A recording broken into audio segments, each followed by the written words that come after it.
Kita mulai tes. Tes mulai rekam dulu. Ya.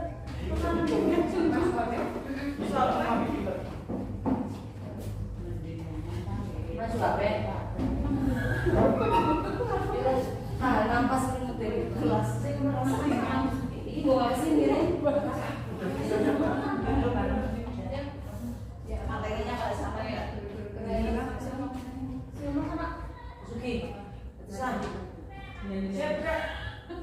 Assalamualaikum warahmatullahi wabarakatuh. Waalaikumsalam warahmatullahi wabarakatuh. Selamat siang guru-guru hebat. Selamat siang. Terima kasih pada hari ini telah berkenan untuk hadir untuk acara diseminasi penerapan budaya positif yang akan kami paparkan. Setelah kami mengaplikasikannya di kelas, kami akan membagikannya kepada Bapak Ibu guru sekalian dan bisa Bapak Ibu guru sekalian terapkan juga nanti di sekolah kita. Perkenalkan dari yang pertama yaitu Ibu Sugiyarti, nantinya akan mengisi materi apa Bu Sugi?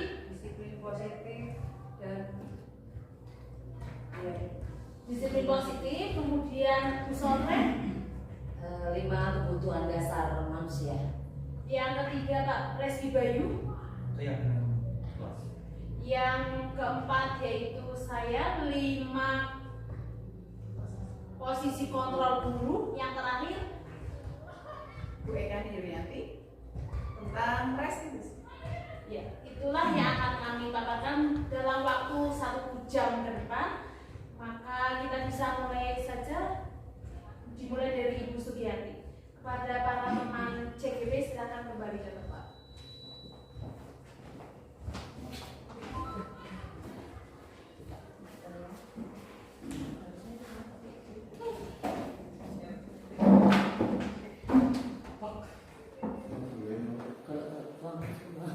Baiklah Bapak Ibu, sebelum kita ke kegiatan inti, marilah kita semua bersama-sama menyanyikan lagu Indonesia. Kepada hadirin dipersilakan untuk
berdoa mulai.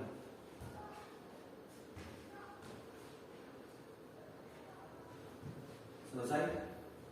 Semoga kegiatan kita hari ini mendapat berkat dan rahmat dari Allah Subhanahu wa taala dan diberikan kelancaran sampai selesai nanti. Kemudian langsung saja yang pertama kita akan berkomitmen terlebih dahulu. Selama proses diskusi ini, selama proses diseminasi ini, yang pertama kita dianjurkan untuk hargai waktu bersama. Jadi satu detik pun benar-benar berharga bagi kita. Gunakan semaksimal mungkin, hadir tepat waktu dan nanti selesai juga tepat waktu. Kemudian membuat catatan. Jika ada hal yang perlu ditambahkan, dikoreksi, bisa membuat catatan tersendiri. Kemudian apabila ingin mengutarakan pendapat, boleh raise hand atau mengangkat menunjukkan mengangkat tangan. Ya, selanjutnya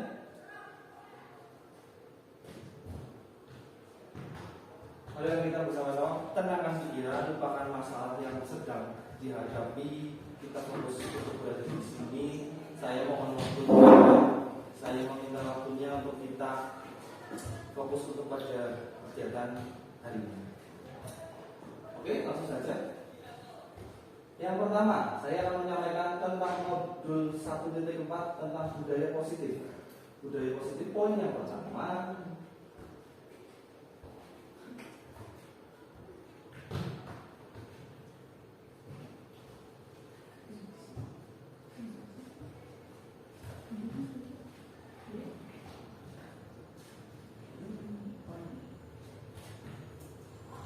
disiplin positif. Disiplin positif sendiri memiliki dua teori, yaitu teori kontrol dan teori pilihan. Menurut Dr. William Greiser, terbagi menjadi bagian. Di bawahnya ada Anda tidak bisa mengontrol orang lain, hanya Anda yang bisa mengontrol diri Anda sendiri. Semua perilaku memiliki tujuan. Kemudian model berpikir memang menang. Kolaborasi dan konsensus menciptakan pilihan-pilihan baru. Kemudian ada realitas atau kebutuhan. Kita berbeda-beda. Kita berusaha memahami pandangan orang lain tentang dunia. Setiap orang memiliki gambarannya sendiri-sendiri. Terbagi lagi menjadi bagian di bawahnya ada pakan disiplin. Pakan disiplin sendiri adalah belajar mengolah diri dengan menggali potensi kita agar tercapai tujuan yang itu. Selanjutnya ada teori motivasi. Dari motivasi sendiri terbagi menjadi 3 poin. Yang pertama, untuk menghindari hukuman. Yang kedua, untuk mendapatkan imbalan. Yang ketiga, untuk menghargai diri sendiri. Kemudian ada 5 posisi kontrol. 5 posisi kontrol yaitu 1. Penghukum, kedua pembuat rasa bersalah, ketiga teman, selanjutnya pemantau, dan yang terakhir manajer. Di bawah posisi kontrol ada segitiga restitusi. Segitiga restitusi memiliki 3 tahapan. Yang pertama, menstabilkan identitas. Yang kedua, validasi kebutuhan. Yang ketiga, menanyakan keyakinan. Kemudian selanjutnya ada poin 5 kebutuhan dasar manusia. 5 kebutuhan dasar manusia. Yang pertama ada kebutuhan untuk bertahan hidup, penguasaan, kasih sayang dan rasa diterima, kesenangan, dan yang terakhir adalah kebebasan. Next. Disiplin sendiri memiliki makna. Dari bahasa Latin, disiplina artinya belajar. Sebelum kita berputar di PowerPoint ini, ada kalanya saya akan bertanya kepada salah satu teman, menurut panjenengan, disiplin itu apa? Bisa mengangkat tangannya jika mau berbicara. Monggo banyak. Tertib dalam menjalankan aturan. Tertib dalam menjalankan aturan. Oke. Ada apa lain? Pak Bambang? Disiplin. Melakukan sesuatu dengan semestinya. Melakukan sesuatu dengan semestinya. Oke. Disiplin memiliki makna asal berasal dari kata yang berkonotasi dengan disiplin diri dari murid-murid Socrates dan Plato. Itu sejarahnya. Kemudian disiplin diri membuat orang menggali potensinya menuju sebuah tujuan dan apa yang dihargai. Namun di dalam budaya kita, makna kata disiplin telah berubah menjadi sesuatu yang dilakukan seseorang kepada orang lain untuk mendapatkan kepatuhan, cenderung umum. Menghubungkan kata disiplin dengan ketidaknyamanan, bukan dengan apa yang kita hargai atau pencapaian suatu tujuan juga. Jadi di sini di budaya kita, makna kata disiplin itu berubah menjadi sebuah pengalihan makna yang bertujuan untuk membuat seseorang untuk patuh. Nah, itu akan memunculkan sebuah cenderung ketidaknyamanan, bukan dengan apa dan kesadaran dan yang dihargai oleh subjek yang dituju. Kemudian selanjutnya ada nilai-nilai kebajikan universal. Nilai-nilai kepribadian universal adalah sifat positif manusia yang merupakan tujuan mulia yang ingin dicapai oleh setiap individu. Nilai-nilai tersebut bersifat universal atau bersifat global melalui lintas bahasa, suku bangsa, agama maupun latar belakang. Kemudian ada poin-poin nilai kebajikan yang ingin dicapai. Nilai kebajikan yang ingin dicapai oleh setiap anak Indonesia kita kenal dengan profil pelajar Pancasila. Terdiri dari beriman, bertakwa kepada Tuhan Yang Maha Esa dan berakhlak mulia, kemudian ada mandiri, bernalar kritis, berkepentingan global, bergotong royong dan kreatif. Selanjutnya, kita akan belajar ke teori motivasi, hukuman dan penghargaan serta restitusi. Teori motivasi perilaku manusia sendiri terdiri dari 3 poin. Yang pertama ada motivasi eksternal dan motivasi internal, berarti 2 poin. Untuk motivasi eksternal, contohnya untuk menghargai ketidaknyamanan atau hukuman, apa yang akan terjadi apabila saya tidak melakukannya. Kemudian untuk motivasi eksternal yang kedua ada untuk mendapatkan imbalan dari orang lain. Sedangkan untuk motivasi internal yaitu untuk menghargai diri sendiri. Selanjutnya, ini ada kata-kata indah dari panutan kita semua, belajar Dewantoro. Merdeka itu artinya tidak hanya terlepas dari perintah, tetapi juga cakap membuat diri kita untuk memerintahkan diri kita sendiri. Itu selanjutnya. Nah, selanjutnya ada istilah penghargaan. Saya kembali bertanya kepada Bapak Ibu, teman-teman. Penghargaan itu sebenarnya diperlukan apa tidak di proses pembelajaran? Perlu. Apakah memiliki dampak positif? Bisa jadi. Contohnya? Ya, otomatis lebih memotivasi. Meningkatkan motivasi. Iya. Kalau dampak negatifnya kira-kira ada atau tidak ya? Kalau Dampak negatifnya. ini tergantung. Oh betul bunyi ketergantungan. Kemudian berikut adalah mungkin termasuk dalam dampak yang kurang positif dari penghargaan. Yang pertama ada penghargaan sebenarnya menurunkan kualitas. Jadi misal kita memberikan sebuah tugas ke anak dan kita mengingini sebuah penghargaan, mungkin untuk tugas-tugas selanjutnya akan mengalami penurunan dari segi kualitas. Kemudian penghargaan sendiri itu mematikan kreativitas. Dalam hal ini penghargaan mungkin akan imbas dari menurunnya kualitas itu berhubungan langsung dengan menurunnya kreativitas. Kemudian penghargaan mengurangi motivasi intrinsik. Motivasi intrinsik itu motivasi dalam diri murid itu sendiri. Dengan adanya penghargaan sebenarnya mungkin di awal akan meningkatkan motivasi dia secara intrinsik. Untuk efek kelanjutannya jangka panjangnya itu sebenarnya akan mengurangi kreativitas motivasi intrinsik juga. Kemudian selanjutnya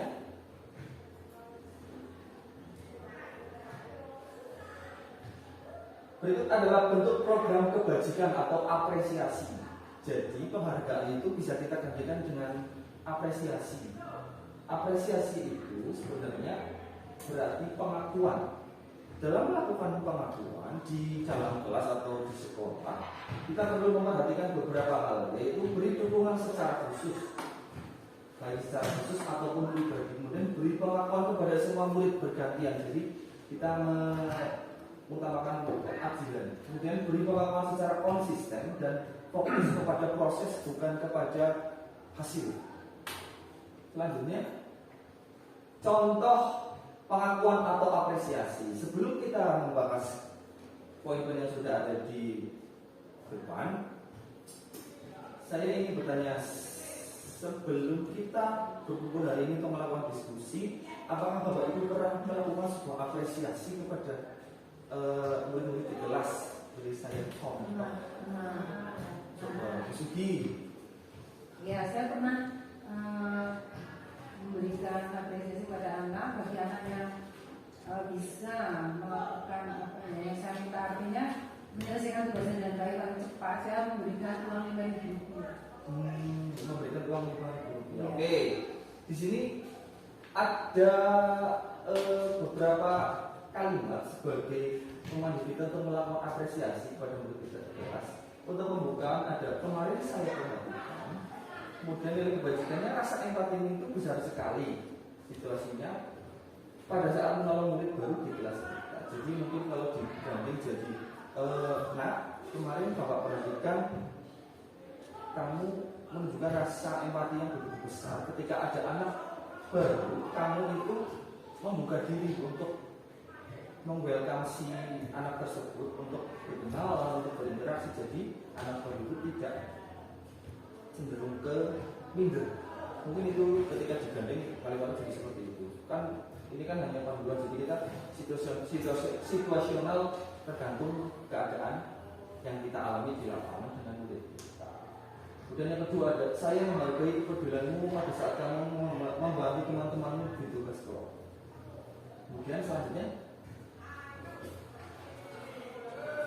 di sini ada perbedaan hukuman dan konsekuensi. Nah, Bapak Ibu, saya meminta ini ada kegiatan. Bapak Ibu bisa menuliskan di buku catatan boleh. Ini ada 1, 2, 3, 4, 5, 6, 7, ada 7 kasus. Bapak Ibu mengidentifikasi ini termasuk hukuman atau konsekuensi.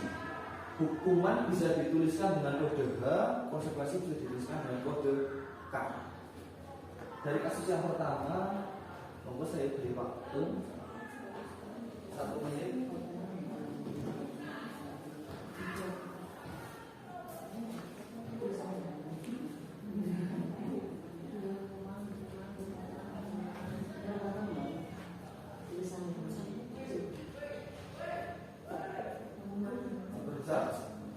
Bu ini bisa dibaca? Bu Ika bisa dibaca? Pas nih. Bisa sengaja. Hukuman dan konsekuensi.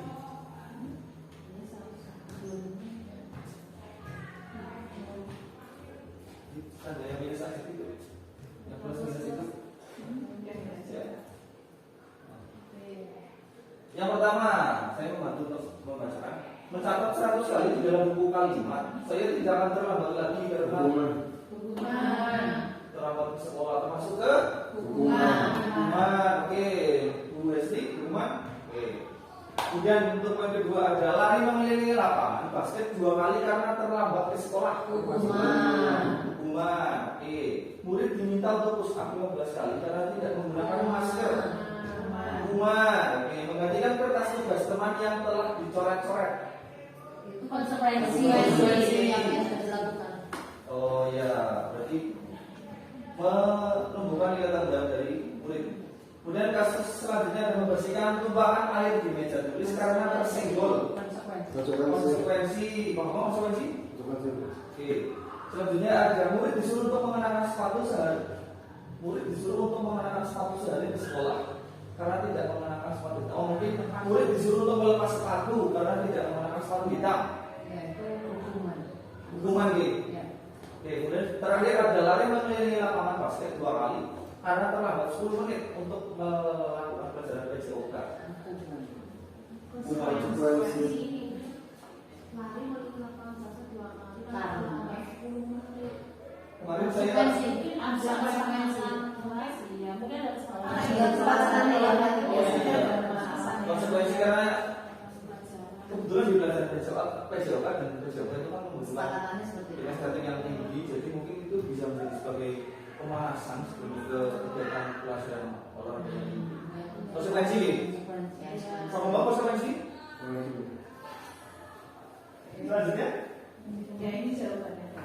Nah itu jawabannya. Oh tadi betul semua. Lanjut. Selanjutnya.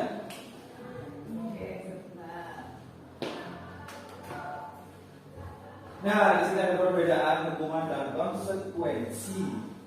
Hukuman untuk yang pertama sesuatu yang menyakitkan harus terjadi. Bedanya dengan konsekuensi itu sesuatu harus terjadi. Bisa digarisbawahi ada kata menyakitkan. Jadi hukuman itu cenderung ke sesuatu yang menyakitkan. Poin kedua ada membuat anak sakit fisik maupun hati untuk jangka waktu lama.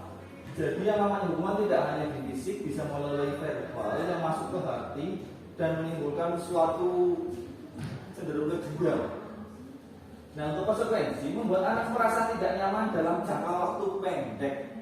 Jadi setelah kejadian murid sudah mempertanggungjawabkan kesalahannya, setelah itu selesai, kasus selesai, terpecahkan. Kemudian hukuman itu anak cenderung membenci kedisiplinan. Konsekuensi itu menumbuhkan sifat untuk menghargai sebuah kedisiplinan. Kemudian untuk hukuman mendorong anak untuk menyakiti diri sendiri. Perbedaannya dalam konsekuensi mendorong anak agar mudah menyesuaikan diri. Poin selanjutnya ada konsep diri yang buruk. Untuk konsekuensi konsep diri yang buruk. Untuk hukuman, poin selanjutnya ada anak belajar untuk menyembunyikan kesalahan, dan untuk konsekuensinya bisa dirubah dengan anak belajar untuk mematuhi peraturan. Poin yang terakhir untuk hukuman ada marah, rasa bersalah, dipermalukan, dan rasa tidak dihargai. Untuk konsekuensi ada kehilangan hak, dibuat tidak nyaman, diasingkan untuk sementara. Di garis bawahi di sini ada kata sementara. Jadi efeknya itu jangka pendek. Kemudian next. Nah, untuk slide berikutnya di sini muncul istilah restitusi. Jadi hubungan keterkaitan antara hukuman, konsekuensi dan restitusi sendiri itu merupakan hubungan sebuah yang menunjukkan sebuah tingkatan. Jadi hukuman itu cenderung ke negatif, kemudian konsekuensi itu cenderung ke netral. Sedangkan yang paling positif itu ada restitusi. Nah, tadi untuk poin pertama ada contoh hukuman, sesuatu yang menyakitkan harus terjadi. Untuk konsekuensinya yang netral, sesuatu harus terjadi. Nah, untuk restitusi yang cenderung ke positif, yaitu restitusi merupakan pilihan. Poin restitusi selanjutnya ada menguatkan murid atau anak dalam jangka waktu panjang. Jadi kita tidak membuat murid untuk tidak nyaman baik di waktu jangka panjang atau waktu jangka pendek, tapi seharusnya kita menguatkan mereka dalam jangka waktu yang panjang. Kemudian selanjutnya ada poin dari hukuman, murid atau anak akan tersakiti. Di poin konsekuensi ada murid atau anak dibuat tidak nyaman. Seharusnya murid atau anak itu mendapatkan sebuah penguatan di istilah restitusi itu. Kemudian selanjutnya ada ini ada kutipan kalimat. Misal ada kalimat untuk hukuman, peraturannya adalah bla bla bla bla, kamu harus bla bla bla bla. Jadi di sini lebih bersifat untuk mendisiplinkan dengan cara memaksa. Kemudian untuk konsekuensi kalimatnya bisa dirubah dengan apa peraturannya, mampukah kamu melakukannya, terima kasih. Untuk restitusi yang bersifat positif bisa kita gunakan kalimat seperti berikut. Apa yang kamu yakini? Apakah ini sudah sesuai dengan keyakinan sekolah kita? Apakah yang bisa kamu lakukan untuk memperbaiki kesalahan ini atau masalah ini? Jadi dari situ Bapak Ibu sudah menangkap perbedaan dari hukuman sebagai positif, konsekuensi sebagai netral, restitusi sebagai positif, sudah bisa mencicipi sedikit-sedikit. Restitusi lebih ke kesadaran anak. Ya, jadi kita menumbuhkan kesadaran anak. Jadi kita mungkin merestitusi sekarang, selanjutnya kita tinggal melihat dan memantau, dia sudah, kita tinggal menikmati hasil dari restitusi kita jika berhasil.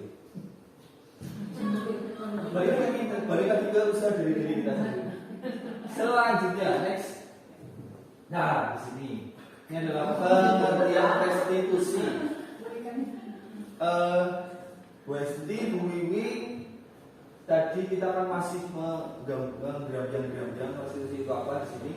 Untuk memperjelasnya, pengertiannya adalah proses menciptakan kondisi bagi murid untuk memperbaiki kesalahan mereka, sehingga mereka bisa kembali pada kelompok mereka dengan karakter yang lebih kuat.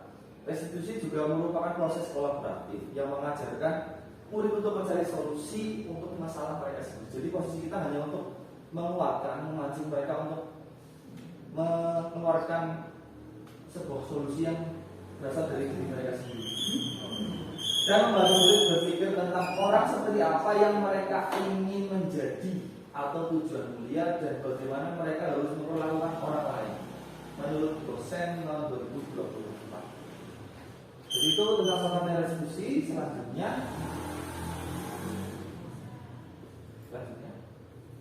ya, restitusi sendiri memiliki ciri-ciri. Di sini ada 9 ciri dari restitusi. Yang pertama, bukan untuk menebus kesalahan. Jadi garis bawah, bukan untuk menebus sebuah kesalahan. Mari kita dengarkan dulu.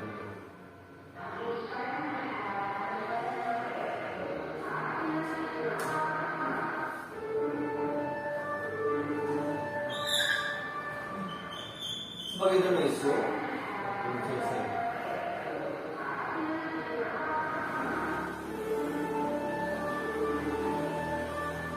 Sebagai intermezzo supaya kita tidak berkutat dengan materi hari ini, Bu Arun sama saya mau bertanya, Dina sudah 4 tahun di sini, kira-kira bel tanda jam pelajaran itu tuh kalimatnya apa? Yang bahasa Inggrisnya?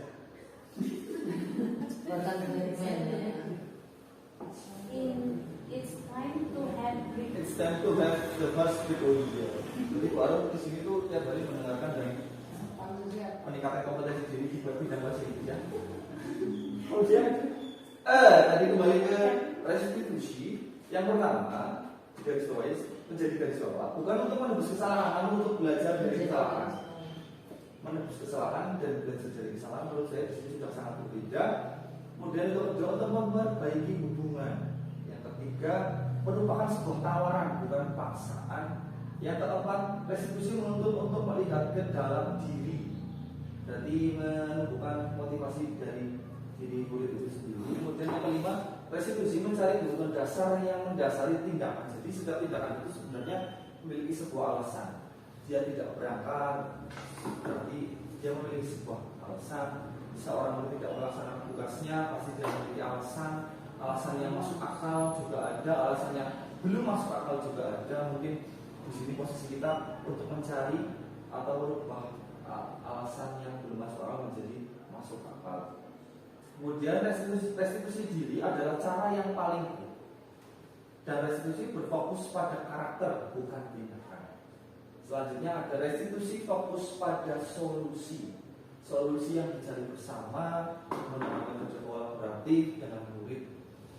Kemudian yang poin terakhir, ciri-ciri terakhir ada restitusi mengembalikan murid yang berbuat salah kepada kelompoknya. Jadi dia akan kembali dengan kelompoknya dengan membawa sifat yang sudah menumbuhkan tanggung jawab dari diri dia sendiri. Selanjutnya kita ada keyakinan kelas. Sebelum kita masuk ke poin utama, saya ingin bertanya pada teman-teman, kira-kira dapat menggambarkan perbedaan antara peraturan dan keyakinan kelas dengan satu kata saja. Kira-kira perbedaannya antara peraturan kelas dan keyakinan kelas? Satu kata. Dua kata pun. Perbedaannya antara peraturan dan keyakinan.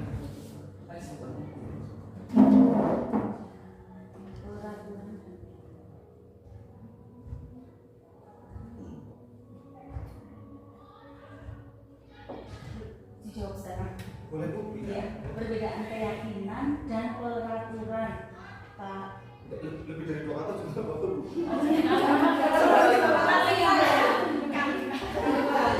Mungkin kalau peraturan kan berarti sesuatu yang dibuat, ditulis. Kalau keyakinan mungkin tidak tertulis tapi sudah ada dalam keyakinan diri seseorang. Dari dalam diri. Ya, dari dalam. Benar sekali dari Bu Ika. Di sini untuk keyakinan kelas itu kita berusaha membangun motivasi dari dalam diri siswa. Jadi siswa akan membentuk sebuah motivasi intrinsik yang akan membuat dia secara tidak sadar maupun sadar dia melakukan atau mempraktekkan keyakinan kelas yang telah dibuat dan disepakati oleh mereka. Nah, mengapa tidak peraturan saja? Mengapa harus keyakinan kelas? Sebagai contoh ada peraturan. Mengapa kita memiliki peraturan harus menggunakan helm bila mengendarai kendaraan roda 2? Kemudian mengapa kita memiliki peraturan 3M, menggunakan masker, mencuci tangan dan menjaga jarak. Dan berikutnya mengapa kita memiliki peraturan harus datang tepat waktu pada saat mengikuti pelatihan.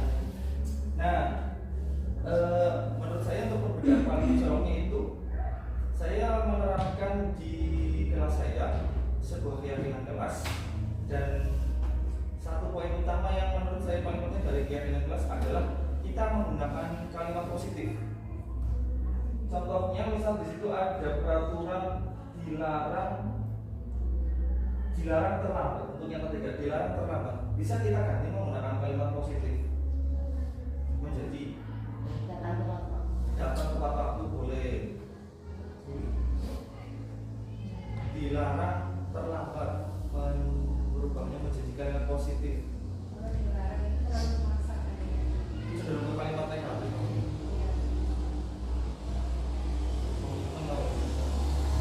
Bisa menjadi berkomitmen tepat waktu. Jadi dengan adanya kalimat positif itu akan membuat motivasi dari dalam diri siswa itu akan muncul dengan sendirinya. Kemudian next. Nah, itu ada siklus tentang keyakinan kelas. Jadi awalnya itu ada peraturan kelasnya, kemudian didukung oleh keyakinan kelasnya itu, dan didukung oleh lingkungan kelas dan budaya yang positif. Dan next, itu ada contoh keyakinan kelas dari sekolah TK Dharma Wanita Pusat Bandung 1. Ini yang di kelas sekolah kita. Itu anak membuat peraturan mereka sendiri. Jadi mereka sudah diberi sosialisasi terkait dengan keyakinan kelas. Jadi mereka sudah bisa membuat dengan kalimat positif menurut versi mereka sendiri. Sudah ada stiker-stikernya sesuai dengan muka mereka itu. Mereka akan menuliskan di situ dengan gaya tulisan mereka, dengan bahasa mereka yang seharusnya mereka akan memunculkan motivasi intrinsik mereka karena mereka membuat sendiri. Kemudian untuk peraturannya ada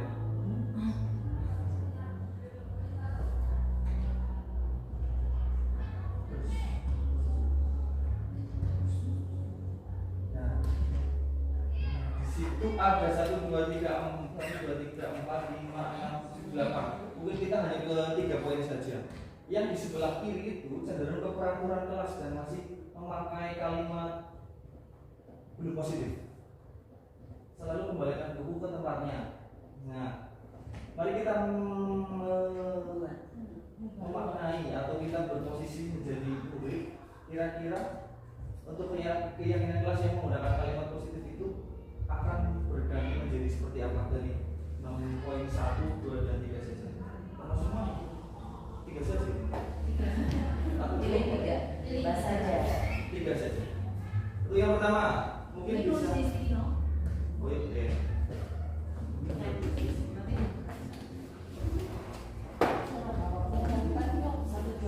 Bebas pilih 3. Bebas kembali. Bebas boleh Bu, bebas pilih 3.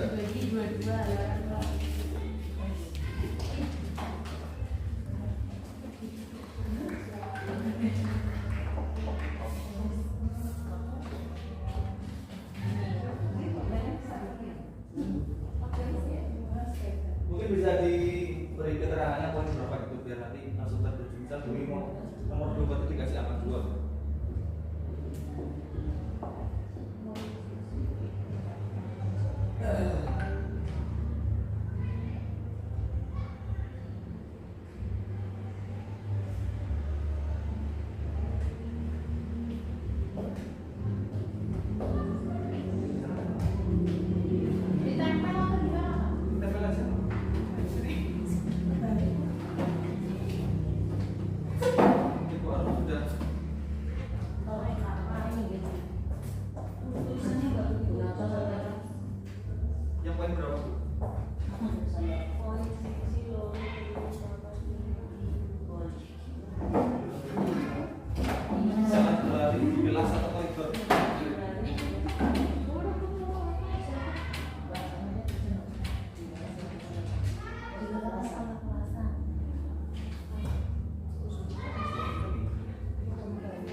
Baik, sudah selesai menempelkan di kertas plano. Kemudian kita bahas dari yang poin pertama. Yang pertama, dari kali peraturan telah selalu kembalikan buku ke tempatnya bisa berubah menjadi tanggung jawab.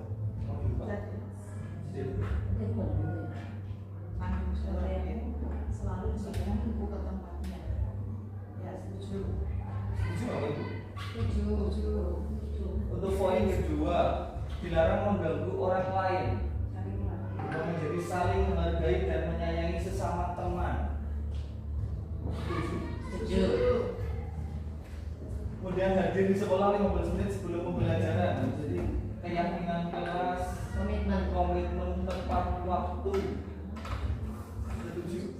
Setuju. Hadir di tepat waktu. Hadir di tepat waktu. Kemudian yang keempat ada dilarang melakukan kekerasan. Saling menghargai dan menyayangi sesama teman. Mungkin poinnya masih sama dengan yang nomor 2. Baik, untuk poin selanjutnya kita akan membahas tentang kebutuhan dasar manusia. Jadi kita sebagai manusia itu memiliki sebuah kebutuhan yang secara sadar tidak sadar itu kita sangat menginginkannya. Itu menjadi sebuah istilah kebutuhan dasar manusia. Next, ada 5 kebutuhan dasar manusia yang paling utama menurut saya ada kasih sayang dan rasa ingin diterima. Jadi kasih sayang dan rasa ingin diterima itu merupakan sebuah korelasi yang tidak bisa dipisahkan.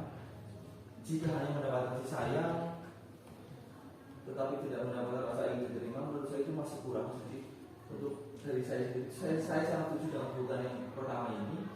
Kemudian ada kebutuhan untuk kesenangan untuk diri kita sendiri, untuk memuaskan diri kita sendiri, bisa melalui hobi, ke kafe, jalan-jalan, atau nge-game, atau video call, atau memakai motor trail ke sekolah. Kan itu merupakan sebuah pemenuhan untuk diri kita sendiri di bidang kesenangan, atau berkumpul dengan keluarga, berkumpul dengan anak. Kemudian ada kebebasan. Kebebasan di sini mungkin kita sebagai guru itu adalah kebebasan yang bersifat positif. Jadi kebebasan yang tidak amburadul kemana-mana, kebebasan yang masih masuk ke dalam tupoksi kita sebagai guru juga. Kemudian itu ada penguasaan. Yang terakhir ada bertahan hidup. Jadi bertahan hidup juga salah satu kebutuhan dasar manusia yang sangat penting. Selanjutnya ada 5 posisi kontrol. Sebelum kita ke pembahasan, saya akan mempertontonkan video yang menunjukkan seorang guru berhadapan dengan muridnya yang melakukan sebuah kesalahan, dan dia akan mempraktekkan 5 posisi kontrol tersebut. Itu adalah video. Wiwi, kalau video nggak bosan kan? Video.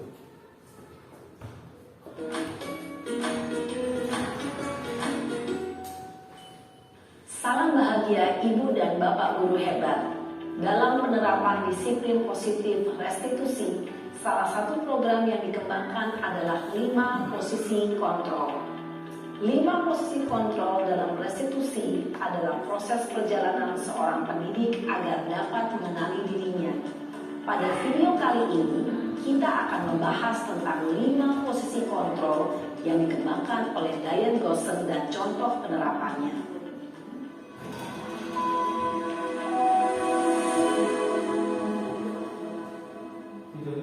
5 posisi kontrol itu adalah 1. Posisi penghukum, 2. Posisi pembuat merasa bersalah, 3. Posisi teman, 4. Posisi pemantau atau monitor, dan 5. Posisi manajer. Untuk lebih memahami kelima posisi tersebut, mari kita saksikan kasus Naren yang terlambat hadir 20 menit di sekolah dan melihat bagaimana kelima posisi kontrol dalam menghadapi masalah tersebut. Itu adalah kasus Naren yang terlambat 20 menit di sekolah. Yang pertama ada posisi penghukum. Itu dialognya.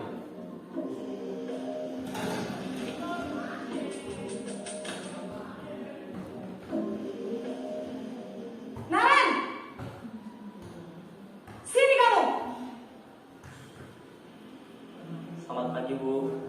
Selalu terlambat. Kamu deh, pasti terlambat. Maaf Bu, saya Apa? Apa coba? Alasan kamu apa lagi? Kapan sih kamu tidak terlambat? Malas sekali ya kamu jadi anak. saya Dasar pemalas. Gak kapok-kapok sih kamu. Sudah berapa kali terlambat? Sana, kamu keliling lapangan basket 2 kali.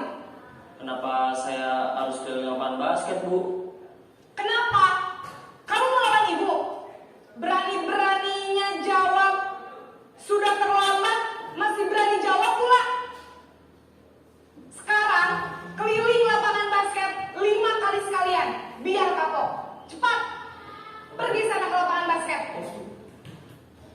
Nah, yang pertama ada posisi kontrol sebagai penghukum. Di sini, guru yang terdapat di video tersebut mendapati si Naren terlambat dan dia langsung menunjukkan sebuah intonasi suara yang tinggi. Sudah dari awal sudah bisa terlihat, dari intonasi saja sudah sangat tinggi. Kemudian bisa dirangkum tadi si Naren itu mendapatkan hukuman 2 kali lari di lapangan basket. Akan tetapi Naren itu sedikit mendebat atau menjawab oleh bahasa kita, dan dia malah mendapatkan hukuman menjadi lebih banyak. Jadi dia harus berlari 5 kali lapangan basket karena dia bercepat tadi. Dan dari sini terlihat Naren itu melaksanakan apa yang diberitakan gurunya itu sudah dalam posisi tertunduk. Bisa dilihat jika dalam posisi tertunduk dan tidak sedang, pasti dia akan merasa terpaksa.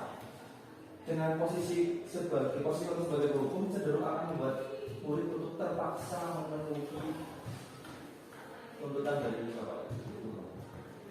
Selanjutnya,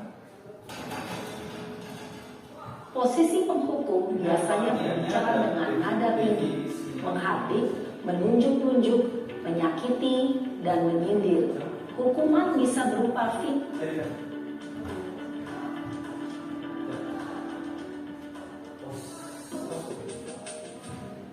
selanjutnya ada posisi membuat merasa bersalah. Masih sama akornya dan akusnya. Naren!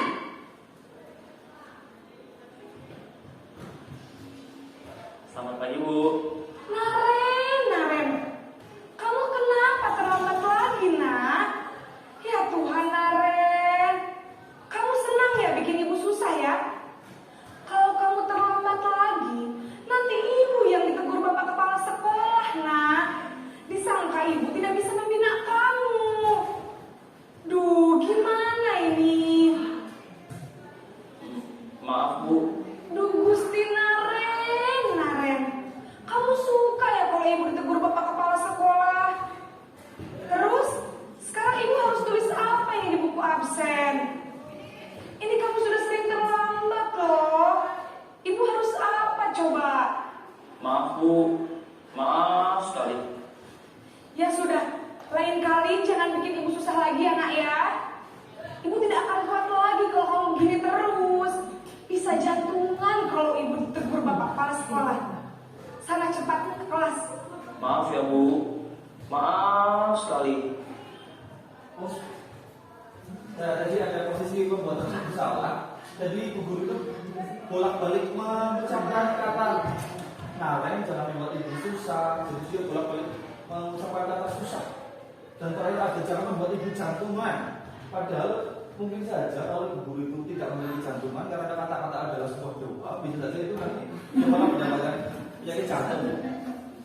Itu kemudian ada Naren nanti ibu dimarahi kepala sekolah. Mungkin tadi menyebutkan sekitar 2-3 kali mengutarakan keresahan dia karena keterlambatan Naren itu bisa membuat dia ditegur atau diberi peringatan oleh kepala sekolahnya. Otomatis dari beberapa hal yang dilakukan guru tersebut akan menumbuhkan sifat merasa bersalah dari Naren. Merasa bersalah karena gurunya ditegur atau gurunya jantungan. Kemudian untuk selanjutnya ada definisinya atau penjelasannya. Posisi membuat rasa bersalah berbicara dengan nada tenang, cenderung lembut, Namun kata-kata yang diutarakan membuat murid merasa menjadi orang gagal, memandang buruk dirinya sendiri, merasa tidak berharga, dan tidak sanggup membahagiakan orang lain. Ketika guru mengambil posisi pembuat rasa bersalah, murid akan menganggap dirinya yang bersalah dan ia akan menyimpan emosi negatif tersebut di dalam dirinya. Selanjutnya ada posisi sebagai teman. Saya kembali ke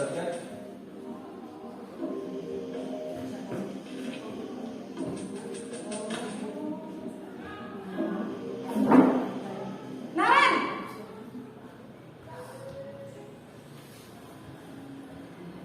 Selamat pagi, Bu. wah, sudah jam berapa ini, Nak? Terlambat lagi ya, sayang. Iya, Bu. Habis ibu saya lupa bangunkan saya, Bu. Kamu malah menyalahkan ibu kamu. Kamu bukannya anak yang larinya paling kencang. Kok terlambat sih? Iya, Bu. Saya memang terlambat bangun tadi. Kata-kata yang beliau ucapkan tadi ada kata-kata sayang. Jadi dari kata itu bisa diambil kesimpulan beliau benar-benar mengambil posisi sebagai teman. Jadi antara Naren dan Bu Guru itu melakukan sebuah diskusi atau obrolan dengan ceria dan sebagai posisinya sebagai teman. Kemudian untuk definisinya saja Bu, dengan definisinya saja. Bikin senang ibu posisi teman, guru berbicara dengan nada suara ramah, akrab, cenderung bersenda gurau untuk menjaga suasana tetap santai. Murid akan merasa senang, aman, dan akrab dengan guru. Identitas yang tercipta adalah identitas sukses atau berhasil. Namun, perlu diingat, karena ini masih dorongan eksternal, maka ada faktor ketergantungan dari murid kepada orang tertentu. Di sini guru absennya, sehingga di lain waktu murid bisa berperilaku baik, namun hanya kepada orang-orang tertentu saja. Ibu, ke posisi sebagai pemantau atau monitor.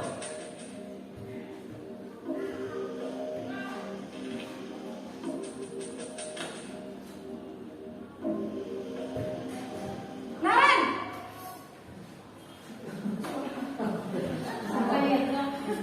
Pagi, Bu.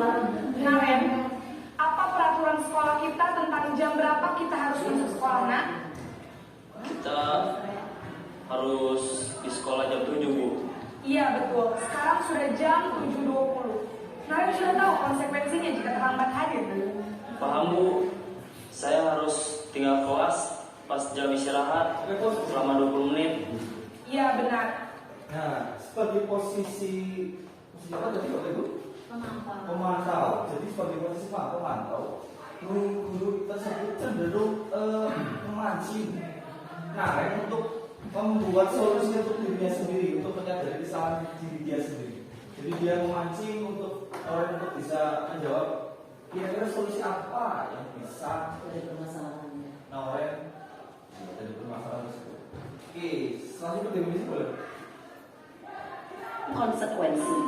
Seorang pemantau menunjukkan bahasa tubuh dan ekspresi wajah yang datar dan cenderung formal. Yang terakhir ada posisi sebagai manajer. Terakhir apa? Ini sebagai manajer. Ini yang terbaik yang sudah dilakukan oleh seorang guru. Naren,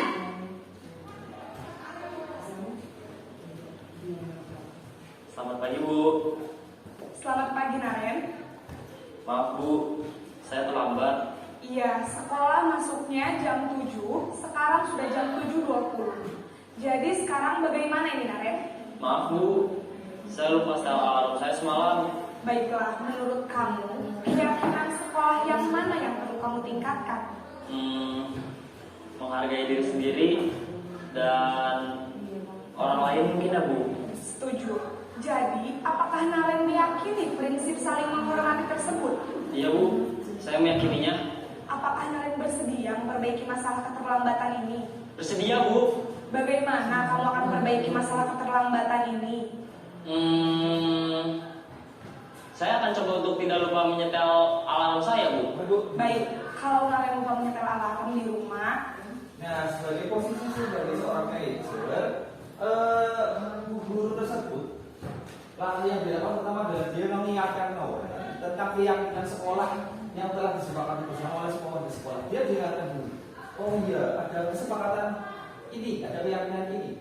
Kemudian dia menanyakan kembali kepada Naren, apakah tindakan kamu itu menyalahi atau tidak sesuai dengan kesepakatan sekolah tersebut? Nah, dari pertanyaan pancingan itu Naren akan menyadari dari diri dia sendiri, dia oh iya saya melakukan sesuatu yang tidak sesuai. Kemudian beliau juga, guru tersebut juga memancing Naren untuk mencari solusi untuk tindakan yang baru saja dia buat. Jadi ada runtutan dari memancing, mengingatkan, kemudian ada sampai ke penyelesaian masalah dari dalam diri Naren sendiri. Kemudian untuk definisinya, baik, alarm kapan ya Naren? Setelah pulang sekolah, Agar tidak terlambat bangun. Tujuan dari posisi ini yang disarankan untuk membimbing murid memiliki sikap disiplin yang positif, yaitu murid yang mandiri, bertanggung jawab, dan dapat memecahkan masalah. Tujuan dari posisi ini adalah agar murid dapat berefleksi atas tindakannya. Guru akan dengan tulus memberikan pertanyaan-pertanyaan bermakna, sehingga membuat murid dapat belajar dari kesalahannya dan mencari sebuah solusi untuk menyelesaikannya. Ibu dan Bapak Guru, sudah selesai videonya. Jadi untuk kesimpulannya, menurut teman-teman atau Bapak Ibu, posisi apa yang menurut Bapak Ibu itu bisa dilakukan dan terbaik bagi Bapak Ibu sendiri dan bagi murid-murid? Kira-kira posisi kontrol apa? Manajer, apa? Setuju? Sebagai teman, oke. Sebagai teman, sebagai manajer. Sebagai manajer, oke. Oh iya, manajer. Jadi dengan posisi manajer itu kita membuat atau menciptakan seorang murid yang dapat memecahkan masalah sesuai dengan kemauan dari dia sendiri. Oke. Saya kemarin mempraktekkan sebuah studi institusi. Mau Bapak Ibu persilakan menyaksikan. Lalu tahu kenapa Pak dipanggil di sini? Tahu Pak? Kenapa? Karena belum mengerjakan tugas. Hari Rabu kamu berangkat kemarin? Berangkat Pak. Terus? Kamu di kelas kenapa? Ngantuk Pak. Karena tadi malam habis nonton majelisan. Oh, sholat. Ya. Sampai jam berapa? Jam 2. Lalu tahu keyakinan di sekolah kita? Tahu Pak. Keyakinan apa yang belum sesuai kalau berdasarkan perilaku yang tadi? Tanggung jawab di kelas. Oh, berarti masih belum bertanggung jawab ya. Nah, kira-kira untuk memperbaiki keyakinan kelas tadi yang belum sesuai, untuk kedepannya Jalu mau bagaimana? Kan tidur di awal dan akan mengerjakan tugasnya Pak. Oke Bu, bisa dipost. Jadi besok atau nanti? Oke, jadi di sini Jalu murid kita, dia terlambat dan tidak dapat tugas, dia kemudian ngantuk di kelas. Di sini saya tidak sedang menyanjung video saya sendiri. Saya berusaha melakukan studi institusi dan menurut saya itu berhasil. Jadi saya memancing Jalu untuk mengingat kembali apa keyakinan di sekolah atau kelas di kelas atau di sekolah kita. Kemudian saya membuat Jalu untuk menyadari keyakinan apa yang belum sesuai, dan saya berhasil juga untuk membuat Jalu mengutarakan solusi menurut dia sendiri, solusi untuk kebaikan bersama. Oke, bisa dilanjut. Ini mengerjakan tugasnya Nanti Pak. nanti Pak beri dulu di mejanya Pak Bayu, ditaruh di situ aja. Oke? Ini Pak. April tahu kenapa hari ini dipanggil Pak Bayu? Tahu Pak. Kenapa? Karena tidak mengikuti ekstra pramuka. Oh, kemarin tidak ikut ekstra pramuka. Ini April tidak ikut ekstra Ada pramuka. acara. Pergi liburan bersama keluarga. Liburan ya, liburan pasti menyenangkan ya. Kira-kira tindakan kamu sudah sesuai dengan keyakinan sekolah kita belum? Belum. Keyakinan sekolah apa yang belum sesuai berarti? Tata tertib. Oh ya, tata tertib. Berarti untuk kedepannya apa yang akan April lakukan untuk memperbaiki keyakinan sekolah yang belum maksimal tadi? Saya akan izin terlebih dahulu. Ya, izin Pak Bayu ya, WA. Baik. WA boleh, pakai surat boleh. Bilang dulu nanti akan Pak Bayu beri tanda isi. Untuk kedepannya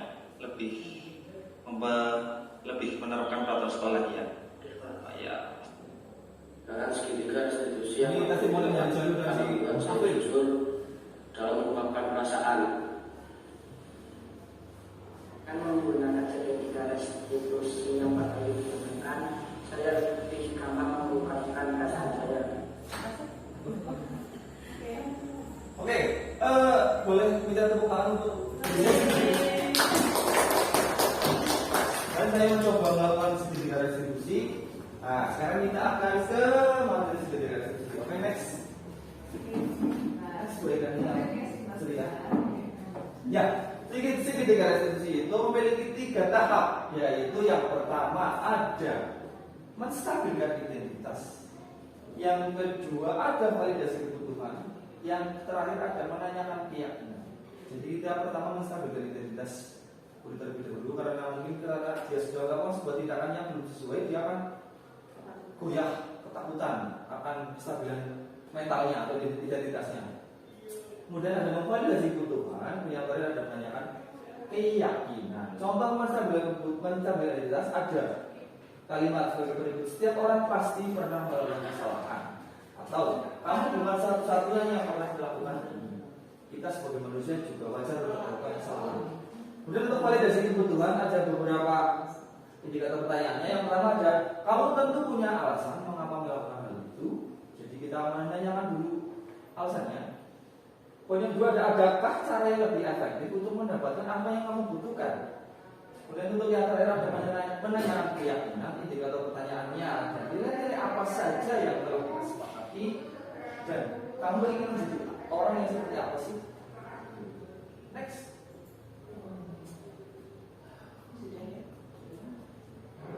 Nah, ini ada contoh dari misalnya identitas.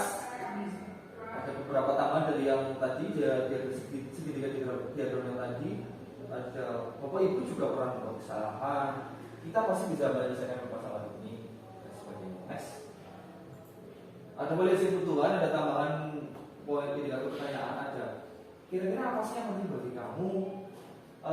Maukah kamu belajar cara lain untuk mendapatkan yang kamu butuhkan? Apa kamu bisa melakukan dengan lebih baik besok pagi? Kemudian untuk poin yang menanyakan keyakinan. Nah, ada indikator pertanyaan tambahan, ada kelas yang ideal itu seperti apa sih? Kamu tuh ingin menjadi anak yang seperti apa? Apa yang kamu rasakan ketika kamu melakukan hal itu? Apakah kamu ingin menjadi orang yang seperti apa? Baiklah, kita sudah selesai pada sesi segitiga restitusi. Selanjutnya kita akan ke sesi refleksi. Sesi refleksi itu adalah sebuah tanda kita akan selesai dalam kegiatan hari ini. Kita akan berefleksi, kita akan mengaca, kita akan mengocok, kita akan melihat diri kita sendiri. Untuk refleksi bisa kita mulai. Jadi untuk dari awal kegiatan kita hari ini, menurut Bapak Ibu, paradigma apa yang mengubah Bapak Ibu sebagai guru di kelas? Kira-kira apa yang Bapak Ibu dapatkan dari kegiatan hari ini?